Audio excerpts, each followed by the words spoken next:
All right, everyone, I've got a joke for you. It's Hillary Clinton. Yeah, I know that's a little bit overused, but it's still a funny one, just like her campaign was a joke.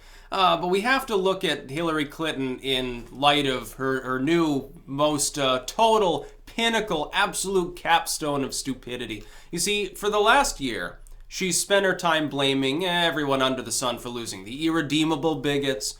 The pink hats didn't come to the polls enough, which is probably the most ridiculous group. The DNC didn't back her enough. Corporations abandoned her. I don't know. Why doesn't she just be honest and say the banks didn't pony up enough multinational currency in order for her to overrun her opponent 20 to 1 instead of just, 4 to 1? Then maybe I would have won in the Rust Belt by promising people low-wage jobs, says a very sad, shamefaced Hillary Clinton.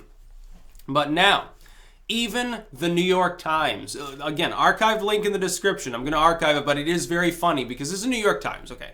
Clintonian news site. It's basically the same as CNN. They never want to say anything bad about her. It's staffed 9 to 1 by neoliberals. They've got a handful of actual progressives and a handful of conservatives, so-called there, and that's about it. They have a couple of McCainite rhinos and maybe one Jank, and they think that that's mixing it up politically at the New York Times. But they're saying that it's very, very amusing because what Hillary Clinton has said now is they were never going to let me be president. Now, who's they?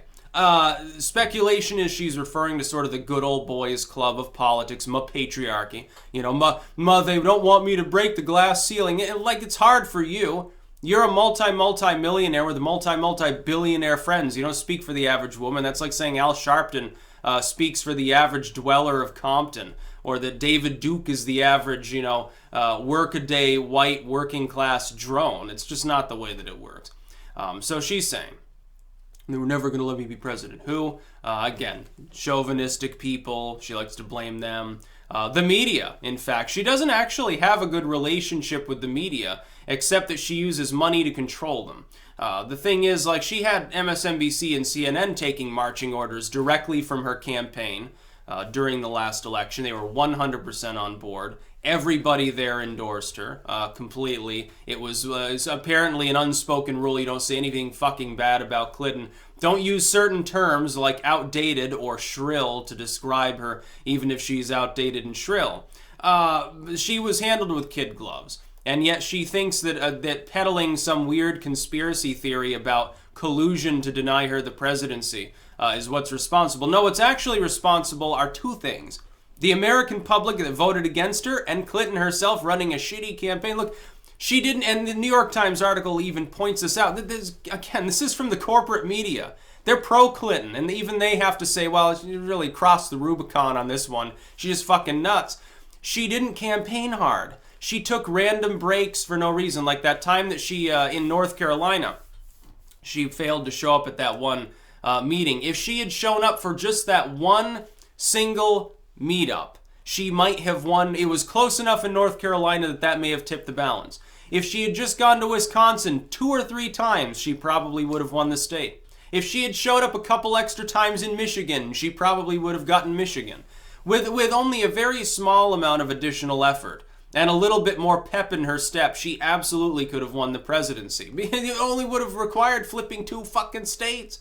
If she could flip Florida, any of the others would have been enough to tip the balance in her favor. But she just didn't want to do that. She'd rather sit there and swill her wine, I guess, and blame other people and yell at them. That's basically how she appears to govern her life. Chelsea Clinton, apparently, long before the night was over, based on the first few states, was already opening the champagne, thinking that Hillary Clinton would be the comeback kid of the night, according to that's just hilarious.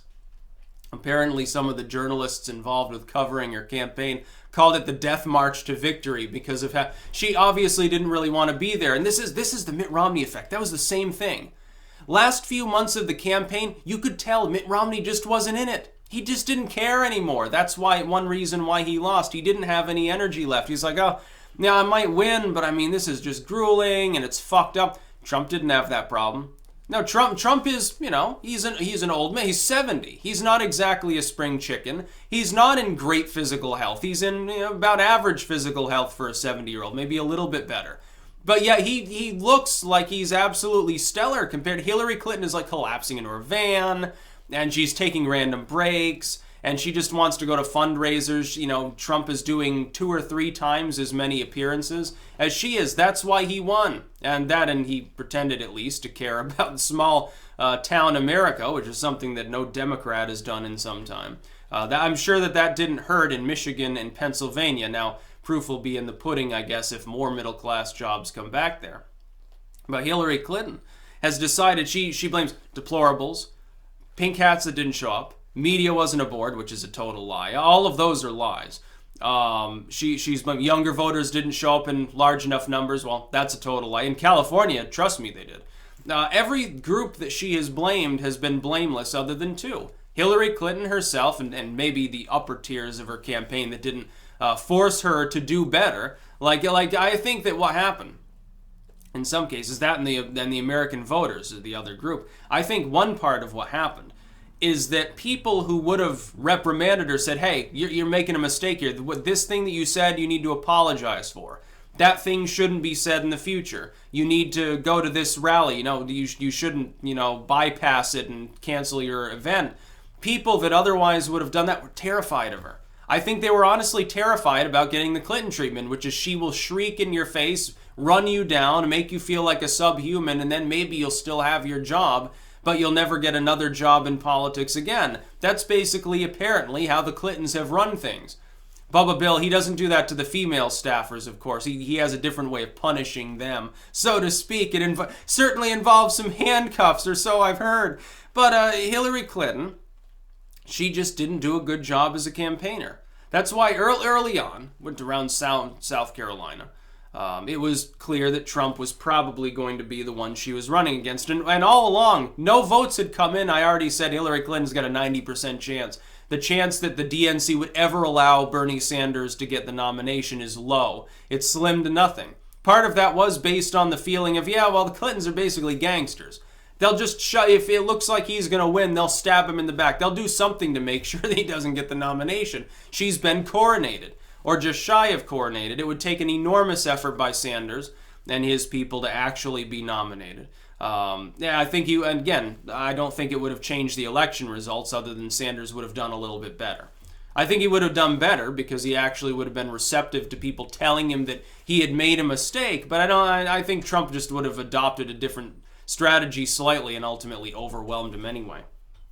Clinton, though, she couldn't campaign her way out of a paper bag. You've got to understand, she was basically second fiddle before in the Clinton hierarchy anyway. Bubba Bill's the big campaigner-in-chief.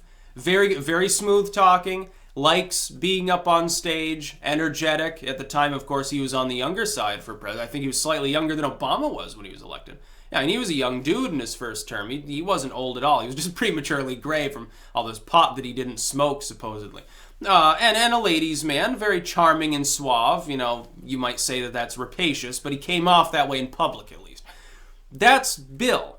What was Hillary known for? Hillary's the attack dog. Bill sicks her on people he doesn't like. He's not going to yell at you. He might get into a heated convo on a live, interview or something, or during a debate, but ultimately, it's Hillary you've got to watch out for. That didn't help. Her personality honestly played into it, and it's not because she's female, it's because of her fucking personality. There have been male campaigners who have just rubbed people the wrong way. You might think of Al Gore. Comes off as boring, comes out and out there, not sure what he's talking about. Others have had this problem. You think of John McCain. John McCain, he suffers from an image problem. Bomb, bomb, bomb Iran, his little ditty there. That didn't do him any justice during the campaign. Mitt Romney. Mitt Romney would be a close approximation for Hillary Clinton if Hillary Clinton didn't shriek at the top of her lungs when really angered. Otherwise, they're very, very similar, including on platform. Republicans right now are lining up to defeat Mitt Romney because they know he's vulnerable. They're trying to primary him to keep him from being the one that runs over there in Utah. I think it'd be a great thing. Yeah, Hillary Clinton is nuts. She thinks that everyone's out to get her, but that's always been her go-to line. She said that in the 90s. Bill fucked up. People are questioning his ethics. Oh, it's a vast right-wing conspiracy. Media just hates us. They can't stand that we won. They just don't like us. Pity us. We're victims. Now, you have been handed everything on a silver platter. The media fawns over you. The media is too busy talking about Trump's hand size to criticize you. Hillary Clinton could whack somebody in the head with her walker 5 years from now and get a better reception from CNN or even like some of the people at Fox News than if Trump were to cure cancer tomorrow. That's the way that it works in Clinton land. No, but they're not exactly playing with a full deck. That's about all. Peace out.